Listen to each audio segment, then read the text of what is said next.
Hello Chhotu குட்டீஸ், welcome to Chhotu stories. இன்றைக்கி நம்ம சோட்டு ஸ்டோரிஸில் நோவா தாத்தாவோட கதையை தான் பார்க்க போகிறோம். நோவா தாத்தா ரொம்ப நல்ல மனுஷன். கடவுளுக்கு ஒரு நாள் இந்த உலகத்தில் எல்லாருமே ரொம்ப கெட்டவங்களா இருக்காங்கன்னு சொல்லிட்டு ரொம்ப கோவம் வந்துச்சான். அதனால நோவா தாத்தாவை கூப்பிட்டு, நீ ஒரு போட்டு செய்யணும், அந்த போட்டில் இருக்க எல்லா அனிமல்ஸையும் கூப்பிட்டு பத்திரமா நீ வச்சுக்கணும் அப்படின்னு சொல்லி அந்த கட்டளையை வந்து நோவா தாத்தா மீறாமல் அழகாக போட்டெல்லாம் கஷ்டப்பட்டு செஞ்சாராம்.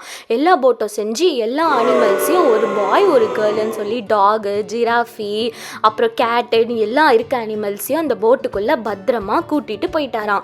அந்த போட்டுக்குள்ளே பத்திரமா போயிட்டக்கப்புறம் கடவுள் என்ன பண்ணாராம், நிறைய ஹெவி ரெயின்ஸ் வந்து கொடுத்தாராம். நிறைய வந்து மழை, மின்னல், இடி அப்படின்னு சொல்லி 40 நாள் வந்து அந்த போட்டுக்குள்ளே இவங்க இருந்தாங்க. அதுக்கப்புறம் 40 நாள் முடிஞ்சக்கப்புறம் இந்த புயல்லாம் முடிஞ்ச பிறகு கடல் ஒரு நாள் வந்து கரை ஒதுங்குச்சான்.